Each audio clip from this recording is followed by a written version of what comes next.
Puji Tuhan Bapak Ibu Saudara, terpujilah nama Tuhan Yesus yang telah kumpulkan saya dan saudara ada dalam perhimpunan ibadah pada pagi hari ini.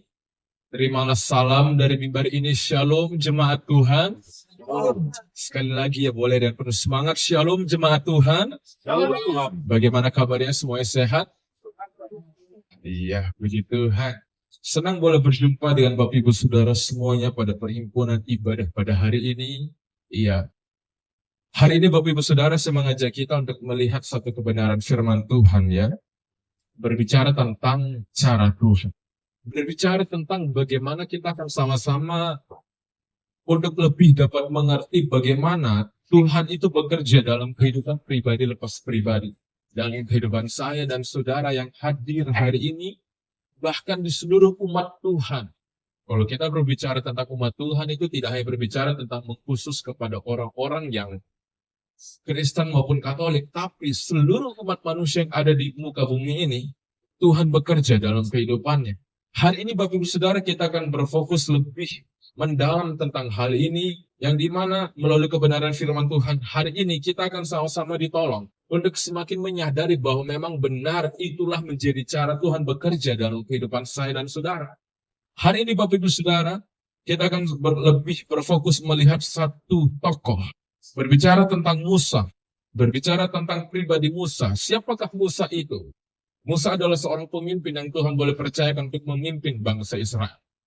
Kalau kita berbicara melihat latar belakang kehidupan Musa, sebelum akhirnya dia bisa memimpin bangsa itu, Musa adalah seorang pribadi yang dimana sebenarnya Musa adalah seorang yang Tuhan pilih, ya, yang dimana ketika Tuhan pilih, Tuhan persiapkan dirinya, dimana Musa menyadari bahwa ketika Tuhan mempersiapkan dirinya, ketika Tuhan membentuk dirinya, sebelum akhirnya dia layak untuk memimpin bangsa itu. Itu merupakan di kala itulah, di proses itulah Tuhan menyatakan suatu hal yang indah bagi kehidupan Musa, bahwa Tuhan bekerja menyatakan pembentukannya dalam kehidupannya. Nah, ini menjadi perenungan bersama bagi setiap diri kita. Kita akan sama-sama berfokus kepada pribadi Musa, Bapak Ibu Saudara. Nah, karena ayat firman Tuhan ini cukup panjang, kita akan mulai masuk ke dalam poin-poin. Yang dimana ketika kita akan baca ayat firman Tuhan ini ketika kita masuk ke dalam poin-poin pembahasan.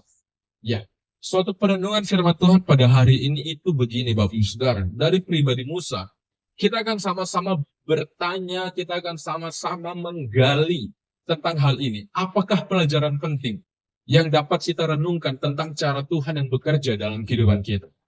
Ya, kita akan sama-sama menggali, kita akan sama-sama mencoba menjawab pertanyaan ini, melihat dari kebenaran firman Tuhan di dalam kitab Keluaran pasal 4 ayat 1 sampai dengan di ayat ke-17, ya. Kita boleh temukan ayat firman Tuhan ini, Keluaran pasal 4 ayat 1 sampai dengan di ayat yang ke-12. Kita mulai masuk ke dalam pembahasan yang pertama Bapak Ibu Saudara. Pelajaran apa yang dapat kita pelajari dari kisah Musa?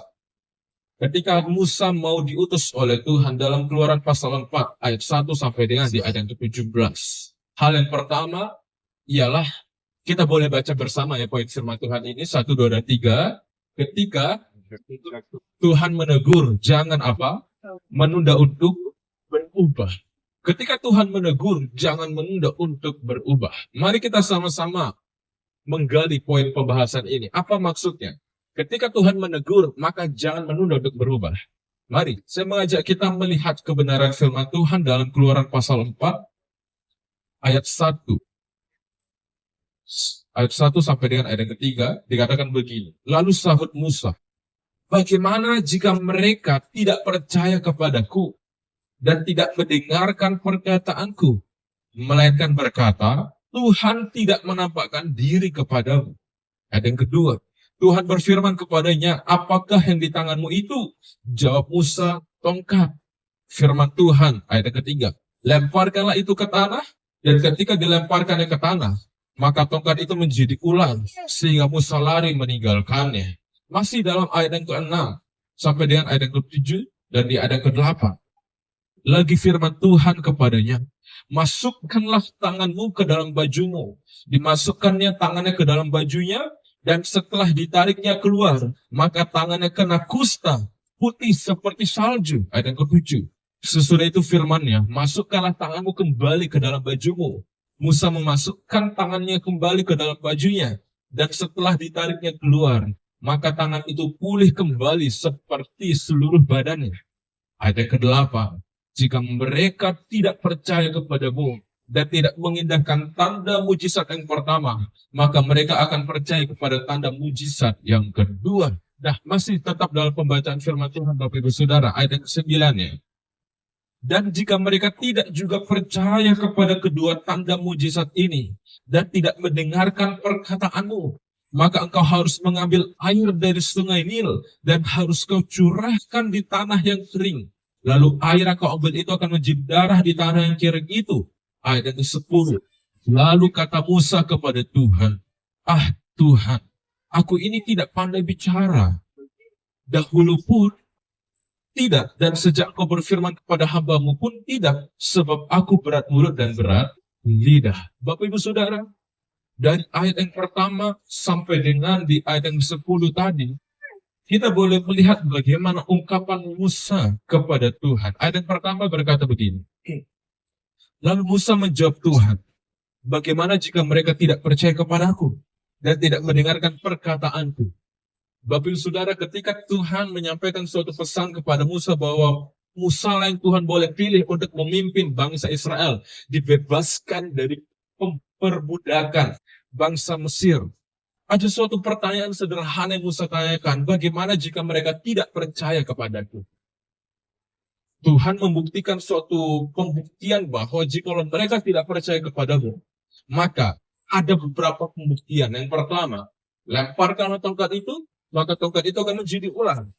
Yang kedua, masukkanlah tanganmu, maka tangannya menderita suatu penyakit, yaitu penyakit kusta.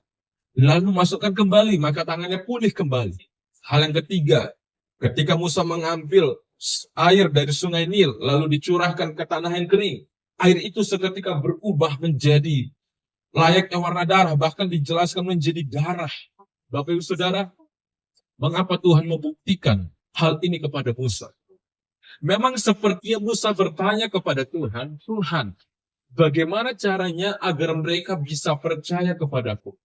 Bagaimana caranya agar aku bisa membuktikan bahwa memang akulah yang Tuhan utus di tengah-tengah mereka? Sepertinya Musa ingin bilang kepada Tuhan bahwa Tuhan, bagaimana caranya agar aku bisa membuktikan kepada mereka? Sepertinya bangsa Israel lah yang menjadi alasan. Akhirnya bisa saja Musa bilang, jangan aku Tuhan, kasih aja ke yang lainnya. Ini menjadi perenungan bagi kita bersama begini Bapak Ibu Saudara. Tuhan menunjukkan tanda-tanda ajaib kepada Musa itu untuk meneguhkan panggilannya. Yes, ketika Musa bertanya kepada Tuhan, Tuhan bagaimana agar aku bisa membuktikan?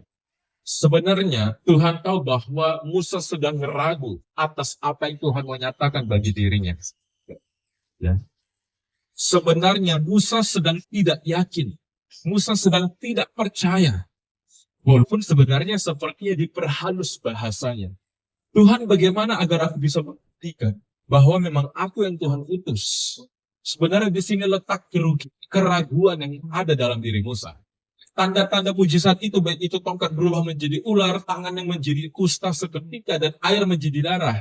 Itu menjadi cara Tuhan untuk Tuhan melatih diri Musa. Untuk tidak lagi Musa ragu akan dirinya. Untuk lagi Musa tidaklah yakin bahwa memang apa yang Tuhan boleh nyatakan bagi dirinya, itu memang Tuhanlah yang memilih. Ini menjadi cara Tuhan bekerja dalam kehidupan Musa. Ya, lebih diperjelas begini Bapak Ibu Saudara. Tanda-tanda mujizat yang Tuhan nyatakan bagi kehidupan Musa, itu menjadi pesan, peringatan, pengingat bagi Musa itu sendiri. Untuk Musa berhenti ragu, dan segera mau belajar hidup taat.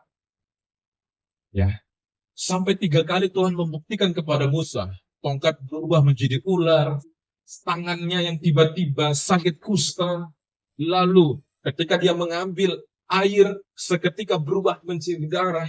Itu untuk semakin membuktikan bagi Musa bahwa apa yang Tuhan nyatakan bagi diri Musa memang betul, betul dari Tuhan. Ini menjadi cara Tuhan bekerja dalam kehidupan Musa untuk Tuhan menegur kehidupan Musa. Mau sampai kapan engkau ragu akan apa yang aku menyatakan bagi dirimu? Mau sampai kapan engkau tidak yakin bahwa memang engkaulah yang benar-benar aku utus untuk memimpin bangsaku Israel? Bagi setiap diri kita umat Tuhan yang hadir hari ini. Tatkala ketika Tuhan membuktikan suatu pernyataannya dalam kehidupan kita. Suatu peristiwa yang tidak pernah kita minta Tuhan boleh izinkan terjadi. Ketika Tuhan boleh izinkan Musa mengalami sakit kusta ada di tangannya. Bukankah Musa nggak pernah minta? Musa adalah seorang yang sehat walafiat, sehat benar-benar sehat. Tapi dia lihat secara nyata tiba-tiba sakit ada dalam dirinya. Bapak Saudara, itu menjadi pembuktian nyata bahwa Tuhan menegur hidupnya Musa. Untuk apa? Untuk Musa kembali tidak ragu. Untuk Musa, sebagaimana poin pertama tadi mengingatkan kita bahwa untuk Musa jangan menunda berubah dalam hidupnya. Yang dari ragu menjadi percaya sepenuhnya. Yang dari tidak yakin menjadi yakin bahwa memang betul Tuhan yang bekerja dalam hidupnya. Tuhan menegur Musa bukan untuk menjatuhkan. Tuhan menegur Musa bukan sepertinya ingin merebukkan badannya. Bukan sepertinya ingin menghancurkan seketika, tidak. Tetapi itu untuk membangunkan hati yang mulai lemah. Hati yang mulai goyah. Hati yang mulai ragu. Bukankah kita pernah ada dalam situasi seperti Musa? Sepertinya ungkapan-ungkapan yang kita sampaikan kepada Tuhan itu ungkapan yang diperhalus layaknya Musa. Tuhan, bagaimana aku bisa membuktikan kepada bangsa itu? Bagaimana aku bisa meyakinkan bangsa itu bahwa memang akulah yang engkau utus? Sebenarnya Tuhan tahu. Bukan untuk pembuktian kepada bangsa itu. Tetapi untuk meyakinkan dirinya Musa. Bahwa engkau itu sebenarnya sedang ragu. Engkau itu sebenarnya tidak yakin pada panggilan yang aku menyatakan.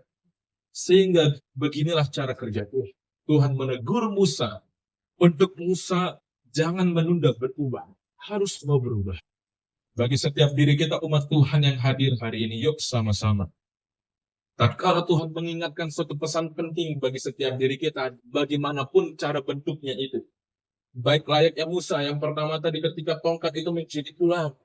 Bahkan ketika Tuhan boleh izinkan ada suatu penyakit ada dalam dirinya. Yang dimana Musa tidak pernah minta. Ternyata Tuhan buat mujizat ada di tangannya langsung. Ya. Bisa saja Tuhan bekerja dengan berbagai cara. Tapi mari kita pandang bahwa ketika Tuhan bekerja menyampaikan pesan itu dalam diri kita. Mari renungkan. Mari evaluasi dan mari pastikan kita mau belajar berubah. Alkitab berkata dalam Ibrani pasal 3 ayat 15 berkata begini. Tetapi apabila, ya, boleh kita baca firman Tuhan ini 1, 2, 3, Ibrani pasal 3 ayat 15 berkata. Tetapi apabila pernah dikatakan, pada hari ini, jika kamu mendengar suaranya, janganlah timbul seperti dalam kegeraman. Alkitab berkata bahwa ketika pada hari ini ada suatu pesan penting yang Tuhan ingatkan bagi saya dan saudara. Mari, jangan keraskan hati kita. Mari, buat hati kita jangan seperti Firaun. Tatkala Tuhan melihat hati Firaun keras, maka Tuhan betul-betul keraskan hati Firaun. Tuhan bisa mengeraskan hati seseorang. Tuhan bisa melembutkan hati seseorang. Mengapa Tuhan mengeraskan hati Firaun? Karena Tuhan tahu memang Firaun yang mengeraskan hatinya sendiri. Tatkala kita mengeraskan hati kita, maka Tuhan bisa mengeraskan hati kita betul-betul keras seperti apa yang kita mau. Tatkala itu sudah keras, maka Tuhan boleh izinkan. Kalau bahasa sederhananya ialah ketika Tuhan boleh izinkan benjol dulu baru kita sadar, ya, bahwa memang kita yang mengeraskan hati, maka Tuhan keraskan hati kita. Maka mari, jangan keraskan hati kita, tapi pastikanlah bahwa kita mau belajar melembutkan hati kita sehingga kita tidak menunda untuk kita berubah seperti Musa. Ya. Saat hati kita diingatkan lewat firman Tuhan, lewat teguran orang lain, atau peristiwa hidup yang kita alami sendiri, mari. Jangan menunda untuk berubah. Responi dengan segera. Semakin cepat kita berubah, semakin cepat pula kita mengalami karya Tuhan. Jangan tunggu untuk ditegur berkali-kali untuk kembali pada kehendak yang Tuhan mau nyatakan. Ya, mari Bapak Ibu Saudara, ini menjadi pesan bagi setiap diri kita semua yang hadir hari ini. Ya. Lebih jauh lagi Bapak Ibu Saudara, dari peristiwa Musa diutus oleh Tuhan, tetap dalam Keluaran pasal 4 kita dapat belajar hal yang kedua begini. Ya. Kita dapat belajar hal yang kedua. Mari kita baca kembali poin kedua bersama-sama. 1, 2, dan 3. Jangan terus beralasan.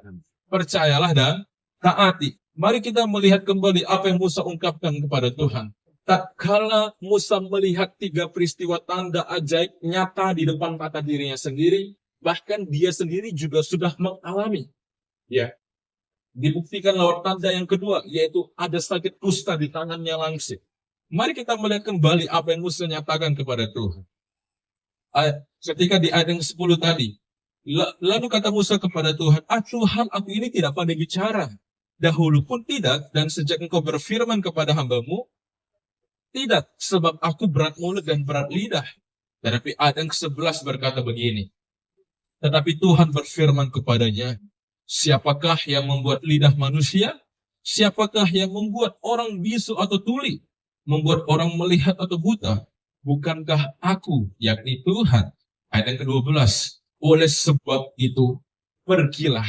Aku akan menyertai lidahmu dan mengajar engkau apa yang harus kau katakan. Bapak Saudara, ketika Musa secara nyata melihat tanda ajaib yang Tuhan kerjakan, ternyata Musa masih ingin nakal dulu di hadapan Tuhan. Ada suatu alasan yang Musa sampaikan, yang dimana alasan itu tidaklah salah. Memang alasan itu Musa sendiri sadar, itulah menjadi kekurangan bagi dirinya. Tuhan, aku ini seorang yang gak pandai bicara. Aku ini seorang yang gak tahu mau ngomong apa. Aku ada baik yang aku pikirkan, tetapi sulit aku ungkapkan. Nah, tidaklah salah karena apa? Karena memang itu pula yang Musa ada dalam dirinya. Kalau kita melihat perbandingan Musa dengan Harun, Harun adalah juru bicaranya Musa. Sehingga bisa membuktikan bahwa Musa bukanlah seorang yang fasih lidah. Musa bukanlah seorang yang lancar berbicara, bisa ngomong dengan fasih dan sebagainya. Enggak. Tetap Musa beralasan. Walaupun secara sisi manusiawi itu tidak salah. Tetapi ada satu pesan penting yang kita bisa lihat dari apa yang Tuhan sampaikan kepada Musa. Ya. Musa beralasan ia tidak pandai berbicara. Tetapi Tuhan yang menegaskan begitu. Tuhan menegaskan suatu pernyataan kepada Musa bahwa Tuhanlah yang memberi kemampuan kepada Musa. Bapak Saudara, tidaklah salah tatkala kita beralasan kepada Tuhan. Karena memang itu menjadi kekurangan diri kita. Karena memang itulah yang menjadi fakta nyatanya yang kita alami dalam hidup kita. Ya. Tuhan, aku nggak bisa, Tuhan. Nggak salah, karena memang mungkin kita rasa tidak bisa. Tapi ternyata ada satu pesan penting yang boleh kita pelajari bersama pada hari ini begini. Tuhan memberikan kemampuan bagi setiap diri kita. Sehingga yang dahulunya kita rasa tidak bisa. Yang dahulunya kita rasa, Tuhan, aku tidak mampu. Ya. Tuhan tahu akan hal itu kok. Tetapi yang Tuhan cari bukan seorang yang bisa atau tidak bisa. Tetapi yang Tuhan cari ialah seorang yang mau. Seorang yang menyadari bahwa dia tahu dia punya batasan. Tetapi dia yakin bahwa Tuhan yang memberi kemampuan bagi dirinya. Tuhan tidak salah pilih. Ia tahu siapa yang dia panggil. Dan ia yang akan memampukan. Kehidupan saya dan saudara bukanlah seorang yang Tuhan asal pilih. Bukanlah seorang yang sepertinya hanya karena garis keturunan sudah dari generasi sebelumnya sudah menjadi seorang Kristen. Maka kita ikut punya. Tuhan tidak salah pilih saya dan saudara. Walaupun kita rasa saya dan saudara punya kekurangan. Walaupun kita rasa masih banyak orang yang jauh lebih hebat daripada kita. Tetapi mari sama-sama sadar. Tuhan boleh pilih saya dan saudara, maka Tuhan juga yang akan memampukan saya dan saudara. Mari sama-sama sadar. Mari ubah ungkapan Tuhan tahu bahwa kita tidak bisa. Tetapi yang Tuhan mau, jangan biarkan karena tidak bisa itu, akhirnya membuat kita tidak mau untuk bergerak. Akhirnya membuat kita berhenti, dan akhirnya kita merasa sudah selesai. Pesan penting hal yang kedua jangan terus beralasan. Mari percayalah bahwa Tuhan yang memampukan. Dan mari taat dan melakukan hal itu. Berhenti untuk kita mencari alasan, untuk kita tidak taat. Kadang kita berkata, Tuhan aku belum siap. Kadang kita juga berkata bahwa Tuhan aku tidak bisa Tuhan. Padahal Tuhan yang memanggil bukan karena kita mampu. Tetapi supaya kita oleh karena kita taat dan akhirnya kita mau melakukan, kita belajar mengenal kuasa Tuhan. Bagaimana seseorang bisa tahu bahwa Tuhan bekerja dalam hidup? Bagaimana seseorang bisa tahu bahwa Tuhanlah yang akan memampukan dirinya? Tatkala dia mau bekerja, tatkala dia mau bergerak, tatkala dia mau menjalani apa yang menjadi kehendak panggilan Tuhan dalam hidupnya. Percaya bahwa kalau Tuhan yang memanggil, yang memerintahkan, pasti Tuhan yang menyertai.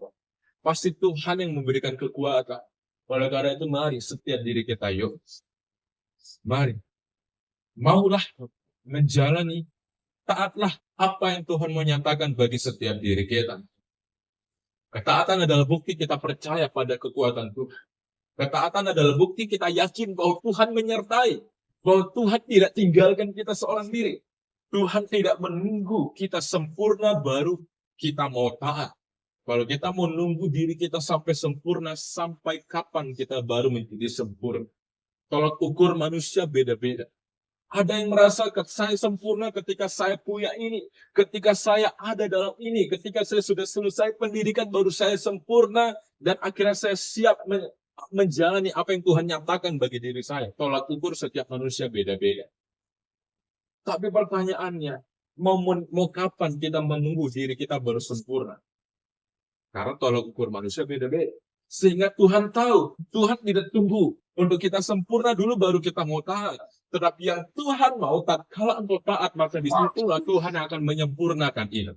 Maka disitulah Tuhan akan memampukan, menyatakan dan menguatkan setiap diri kita. Lebih lanjut lagi Bapak Saudara, hal yang ketiga. Dari kisah Musa diutus oleh Tuhan, kita dapat belajar. Hal yang ketiga begini. Tuhan tidak hanya menegur. Betul ya? Tuhan tidak hanya menegur setiap diri kita. Tuhan tidak hanya menyuruh kita bertobat, sedangkan Tuhan tidak sepertinya bertobatlah, ya bertobat. Tapi kita kan manusia bingung, Tuhan harus kemana? Tuhan tidak hanya menegur, tetapi Tuhan juga menolong, memberikan sebuah solusinya. Mari kita lihat bagaimana Tuhan menegur hidup Musa, tetapi Tuhan juga memberikan sebuah solusi kepada Musa. Keluaran pasal keempat ayat yang ke-13 berkata begini. Tetapi Musa berkata, Tuhan, utuslah kiranya siapa saja yang patut kau utus. Musa kembali beralasan. Tetapi ayat yang ke-14, ini menjadi puncak ungkapan Tuhan kepada Musa. Maka bangkitlah murka Tuhan terhadap Musa dan ia berfirman, bukankah di situ Harun orang Lewi itu kakakmu? Aku tahu bahwa ia pandai bicara. Lagi pula, ia telah berangkat menjumpai engkau. Dan apabila ia melihat engkau, ia akan bersuka cita dalam hatinya. Ayat ke-15. Maka engkau harus berbicara kepadanya dan menaruh perkataan itu ke dalam mulutnya. Aku akan menyertai lidahmu dan lidahnya dan mengajarkan kepadamu apa yang harus kamu lakukan. Ayat yang ke-16 itu. Ia harus berbicara bagimu kepada bangsa itu, dengan demikian ia akan menjadi penyambung lidahmu, dan engkau akan menjadi seperti Allah baginya. Bapak Ibu Saudara, kita dapat melihat bagaimana kembali Musa beralasan kepada Tuhan. Tuhan, aku tahu engkau akan menyertai engkau, aku tahu engkau akan memampukan. Tetapi Tuhan utus aja Tuhan. Kasih aja ke yang lain. Kasih aja kesempatan ke yang lain. Karena sepertinya kekuranganku itu terlalu banyak Tuhan. Sepertinya tetap aja gak ada solusinya Tuhan. Bisa saja gagal rencana. Saat Musa tetap merasa tidak sanggup, Tuhan memberikan sebuah solusi. Tuhan menolong, Tuhan membuka pemikirannya Musa. Bahwa lihat, ada kakakmu, yaitu Harun. Dialah yang akan mendampingi engkau, dan dialah yang akan menjadi penolong bagimu. Ya, walaupun Bapak Ibu Saudara kita boleh lihat begini. Pada awalnya Tuhan murka atas kegeraman, Tuhan murka atas keraguannya Musa. Wajar-wajar aja Musa ragu secara sisi manusiawi. Namun Tuhan tetap penuh kasih dan dia menyediakan sebuah solusi bagi Musa. Bapak Saudara, mari kita pandang Tuhan bahwa wajar-wajar aja sepertinya Tuhan kesel dengan hidup kita. Karena apa? Karena sepertinya Tuhan melihat nih, ini anakku kok begini banget gitu. Tapi mari sama-sama tetap percayalah bahwa sejahat-jahatnya Tuhan dalam pandangan kita. Mari percayalah bahwa Tuhan punya sisi kasihnya dalam hidup kita. Ya. Sehingga apa yang Ayub bisa katakan kepada Tuhan bahwa dahulu aku mendengar tentang Tuhan, tetapi sekarang aku melihat Tuhan, betul-betul bisa merasakan bagaimana Tuhan bekerja dalam hidupnya. Ada kalanya mungkin kita memandang Tuhan itu sebagaimana kita pandang dia dari sisi yang negatif. Tetapi mari kita lihat kembali, bukan hanya dari sisi yang negatif, tetapi mari lihat dari sisi yang positifnya juga. Tuhan itu tetap penuh kasih dan dia menyediakan sebuah solusi. Sehingga benarlah apa yang Alkitab katakan, bahwa pencobaan yang kita alami itu tidak akan melebihi kekuatan diri kita. Ada orang-orang yang Tuhan boleh kirimkan, itu menjadi kekuatan penopang bagi setiap diri kita. Ketika saya merenungkan kisah Harun dan Musa ini, khususnya tatkala Tuhan membuka mata Musa untuk bisa melihat bahwa Harunlah yang akan menolong dirinya. Saya menyadari bahwa betul itu menjadi cara Tuhan bekerja bagi hidup Musa dan juga bagi hidup saya pribadi. Ya. Bagi saya pribadi, tatkala saya kembali melihat peristiwa yang telah lampau. Tatkala ketika Tuhan boleh izinkan Bapak Pendeta ada di rumah sakit. Tatkala kami dan kakak, saya pribadi dan kakak juga bingung kami harus bagaimana. Tuhan memberikan sebuah solusi bagi kami. Tuhan menolong kami untuk Tuhan membuka mata kami. Ada orang-orang yang di sekitar kami yang Tuhan boleh pakai untuk menjadi penolong bagi setiap diri kami. Ini relevan, ini sesuai dengan apa yang Tuhan sampaikan melalui dalam kisahnya Musa. Tatkala Musa merasa kebingungan, tatkala Musa merasa Tuhan aku ini nggak pandai bicara, Tuhan aku ini nggak tahu harus mau bagaimana. Tuhan buka mata Musa untuk Musa melihat di sekitarnya ada Harun, yang dimana Harun itu Tuhan pakai menjadi cara Tuhan bekerja untuk menyatakan bahwa ini solusinya Musa. Harun yang akan menjadi penolong bagi dirinya. Harun akan menjadi penyambung lidahmu. Bagi setiap diri kita, mari kita sama-sama merenungkan bahwa tatkala kita merasa seorang diri, tatkala kita merasa bahwa sepertinya saya berjalan tidak ada yang menemani. Memang betul Tuhan selalu ada. Di samping kita, di seluruh hidup kita, di semua aspek hidup kita, Tuhan ada. Bahkan dia ada dalam diri kita. Yes, Tuhan ada. Tapi kan yang namanya manusia, tentu ingin melihat sosok yang nyata dong. Sosok yang bisa terlihat secara pandangan manusia. Ya. Sehingga begini, kehadiran Tuhan dinyatakan juga lewat orang-orang di sekitar kita yang tetap peduli dengan hidup kita. Kehadiran Tuhan dinyatakan lewat orang-orang yang tetap setia menolong diri kita. Maka betullah apa yang Alkitab katakan. Tuhan tidak hanya menegur, tetapi Tuhan juga memberikan sebuah solusi. Solusinya ialah apa? Itu. Bukti nyatanya lewat orang-orang di sekitar kita.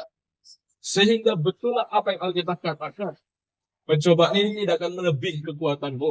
Engkau akan mampu menjalaninya. Karena apa? Karena engkau menjalani tidak seorang diri. Tuhan tahu batas kemampuan saya dan saudara. Tapi percayalah, bahwa dia selalu menolong tepat pada waktunya. Dia tidak pernah membiarkan kita menjalani panggilan kita seorang sendirian. Dia akan menyertai diri kita, dan bukti nyata Tuhan menyertai hidup kita ialah tatkala ada orang-orang yang peduli dengan diri kita. Tatkala Tuhan boleh kirimkan orang-orang di sekitar kita, itulah akan menjadi penghibur, penolong, penguat. Yang dimana tatkala kita renungkan, kenapa mereka mau menolong kita? Karena Tuhan yang menggerakkan hati mereka. Karena Tuhan yang memberikan sebuah solusi. Ya. Hal yang keempat, Bapak Saudara, dari kisah Musa kembali, kita dapat belajar ialah Tuhan meneguhkan dengan penyertaan, bukan hanya dengan perintah. Tatkala Tuhan perintahkan kepada Musa, Musa pergi, pimpin bangsa itu. Itu kan perintah Tuhan kepada Musa. Betul. Mari kita lihat ayat yang ke-15. Maka engkau harus berbicara kepadanya dan menaruh perkataan itu ke dalam mulutnya. Aku akan menyertai lidahmu dan lidahnya dan mengajarkan kepada kamu apa yang harus kamu lakukan. Tatkala kembali, kalau kita baca peristiwa ketika Musa diutus oleh Tuhan, itu adalah perintah Tuhan bagi Musa. Yang dimana, kalau kita baca di dalam pasal yang ketiga, Tuhan boleh nyatakan kehadiran Tuhan itu lewat perjumpaan dengan Musa. Tatkala Musa melihat kok ada semak belukar yang terbakar, tapi tidak hangus. Logikanya kan, kalau sudah terbakar pasti hangus jadi abu. Tapi pada saat itu tidaklah hangus. Singkat cerita, muncullah sebuah buah pesan Tuhan. Dari ternyata itu Tuhan rupanya. Nah, singkat cerita, ada keluar sebuah pesan. Perintah Tuhan ialah Musa pimpin bangsa itu. Pimpin bangsa Israel keluar dari bangsa Mesir. Singkat cerita, baik alasan, baik dialog percakapan yang Musa sampaikan kepada Tuhan, ketika kita baca tadi dari ayat pertama sampai dengan ayat ke-15 ini, kita baca percakapan demi percakapan yang Musa sampaikan kepada Tuhan. Sehingga akhirnya ada satu pernyataan yang menarik Tuhan sampaikan. Pada awalnya Tuhan sampaikan, Musa pimpin bangsa Israel. Hingga pada akhirnya di ayat ke-15 kita dapat melihat begini, Bapak Saudara. Aku akan menyertai lidahmu dan lidahnya. Aku akan menyertai lidahmu dan lidahnya. Ini menjadi pesan penting bagi setiap diri kita bagi. Tatkala ada suatu pesan perintah yang Tuhan sampaikan bagi diri kita, berjalanlah dalam kehendakku, bekerjalah untukku, dan lain-lain sebagainya. Mari sama-sama kita sadari, Tuhan tidak hanya berikan sebuah perintah, tetapi Tuhan juga meneguhkan setiap diri kita itu dengan sebuah penyertaan. Tuhan tidak hanya sekedar menyuruh, tetapi Tuhan juga menyertai lidah Musa dan Harun. Bahkan Tuhan juga mengajarkan apa yang harus mereka lakukan. Tuhan tidak hanya memberi tugas, tetapi juga membimbing langkah demi langkah. Mari sama-sama kita renungkan. Tuhan tidak hanya sekedar menaruh kita lalu lepas tangan begitu saja. Tuhan tidak hanya sepertinya, dah ngasih tugas selesai. Tidak. Tetapi mari kita sama-sama renungkan bahwa Tuhan yang memberi, Tuhan yang memampukan, Tuhan yang menyertai, dan Tuhan yang berjalan bersama-sama dengan kita. Tatkala kita berjalan mengerjakan tugasnya. Ini menjadi suatu pesan unik, pesan penting juga bagi setiap diri kita, bahwa tatkala Tuhan perintahkan kembali, tatkala Tuhan perintahkan berjalan dalam kehendakku, bekerja untukku, dan lain sebagainya. Ya, mari kita sama-sama sadari, Tuhan gak hanya ngasih perintah. Tuhan bukan hanya tukang perintah. Tuhan bukan hanya bos yang ngasih perintah. Enggak. Tetapi Tuhan juga yang membimbing langkah demi langkah. Ketika kita menghadapi situasi yang membuat kita bingung, Tuhan aku harus melangkah kemana, Tuhan aku harus bagaimana mengerjakan ini Tuhan. Mari jangan panik. Mari tetaplah tenang. Mari datanglah pada Tuhan dan mintalah hikmat-Nya. Dia siap menuntun kita dengan lemah lembut. Melalui firman-Nya, doa, dan nasihat-nasihat rohani melalui kebenaran firman Tuhan. Tuhan ingin kita belajar berjalan bersama-sama Dia.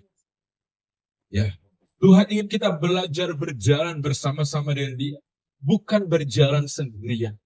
Mari Bapak Saudara, yuk. Janganlah pernah berjalan sendirian.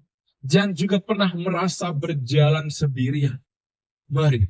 Tatkala ketika engkau merasa Tuhan aku sepertinya berjalan sendiri, berarti ada yang salah dengan hidup kita. Karena Tuhan tak pernah tinggalkan kita sendirian. Karena Tuhan tak pernah mau kita berjalan sendiri. Ya. Tatkala kita merasa seperti itu, berarti ada yang salah dengan hidup kita. Bagaimana solusi penyelesaiannya? Mari tanya kepada Tuhan. Tuhan, mengapa aku merasa seperti ini? Tuhan, kenapa aku merasa sepertinya kok aku nggak mampu, Tuhan? Mari mintalah kepada Tuhan. Mari evaluasi diri kita di hadapan Tuhan. Maka disitulah kita akan menemukan sebuah penyelesaian dengan Tuhan. Oleh karena itu, Bapak Ibu Saudara semuanya, yuk sama-sama. Tuhan meneguhkan setiap diri kita melalui sebuah penyertaannya. Jelas, tatkala ketika Yesus naik ke surga, ada suatu pernyataan yang Tuhan sampaikan. Aku menyertai engkau senantiasa sampai akhir zaman. Mari yakinkan penyertaan Tuhan. Mari yakinkan apa yang Tuhan sampaikan. Alkitab yang tertulis di dalam Alkitab itu tidaklah bohong, tetapi memang betul-betul terjadi dalam hidup setiap diri kita, nyata di seluruh aspek hidup kita, bahwa Tuhan yang menyertai saya dan saudara. Hari ini saya dan saudara boleh kembali beribadah, itu menjadi bukti nyata. Dari hari Senin kemarin bisa terlewati dengan baik, itu membukti nyata bahwa saya percaya ada penyertaan Tuhan yang Tuhan nyatakan bagi saya dan saudara. Pada hari Minggu berikutnya saya percaya juga kita akan tetap dapat beribadah. Itu juga menjadi bukti nyata bahwa hari besok, hari Senin yang akan kita jalani, pasti bisa terlewati dengan baik. Karena Tuhan menyertai saya dan saudara. Apapun pekerjaan yang saya dan saudara lakukan, walaupun mungkin kita merasa, wah besok sudah Senin kembali nih. Baru saja weekend, baru saja liburan, baru saja sepertinya ada waktu santai. Sudah harus kembali kepada realita hidup. Saya percaya bahwa saya dan saudara akan dimampukan menjalani realita hidup itu. Ya, saya percaya dan saya yakin pada minggu berikutnya kita akan sama-sama berjumpa kembali. Ada dalam suatu perhimpunan ibadah. Dan saya percaya akan hal itu. Kalau saya percaya, mari saudara juga harus percaya bahwa ketika kita berjumpa kembali pada minggu esok, itu menjadi bukti nyata bahwa hari Senin besok itu bisa terlewati, hari Selasa bisa terlewati, bahkan sampai hari Sabtu bisa terlewati. Kenapa bisa terlewati? Karena Tuhan yang menyertai saya dan saudara. Kesimpulan kebenaran firman Tuhan pada hari ini mengingatkan suatu pesan penting tentang cara Tuhan bekerja dalam hidup saya dan saudara. Melihat dari kisah Musa, ketika Musa diutus oleh Tuhan, kita melihat sama-sama bagaimana cara Tuhan bekerja dalam hidup Musa. Ada pesan penting yang Tuhan juga sampaikan bagi saya dan saudara hari ini. Ya, kesimpulan kebenaran firman Tuhan, itu menjadi kesimpulannya. Ada 4 hal penting Bapak Ibu Saudara. Boleh bantu saya? Kita sama-sama ungkapkan pesan ini, kita sama-sama ungkapkan bersama 4 hal ini, sehingga ketika saya dan saudara tinggalkan tempat ini, ketika ditanya apa sih khotbahnya, sebutkan 4 hal ini. Ini menjadi inti pesan khotbah pada hari ini ya. Membahas tentang cara kerja Tuhan dalam hidup saya dan saudara. Bagaimana cara kerja Tuhan? Apa yang dapat kita pelajari tentang cara kerja Tuhan? Hal yang pertama, mari sama-sama kita sebutkan. 1. Jangan menunda untuk berubah. Boleh lebih kencang lagi? Sebentar lagi kita makan siang. Ya. Hal yang kedua, Bapak Saudara, jangan terus percayalah dan taatilah. Hal yang ketiga, Tuhan tidak hanya menegur, tetapi juga apa? Menolong. Hal yang keempat, Tuhan penyertaan, bukan hanya dengan perintah. Mari tanamkan pesan firman Tuhan ini menjadi suatu benih yang dapat tumbuh di tanah yang subur. Kiranya Roh Kudus yang ada dalam hidup saya dan saudara itu memampukan kita untuk dapat mengerti pesan firman ini. Selain mengerti, kita dapat menangkapnya. Selain menangkap, kita juga dimampukan untuk melakukan, mempraktekkan itu dalam seluruh aspek hidup kita. Selamat menjalani pesan firman Tuhan pada hari ini. Roh Kudus yang akan memampukan kita Tuhan Yesus akan menolong kita semuanya. Tuhan Yesus memberkati kita semuanya.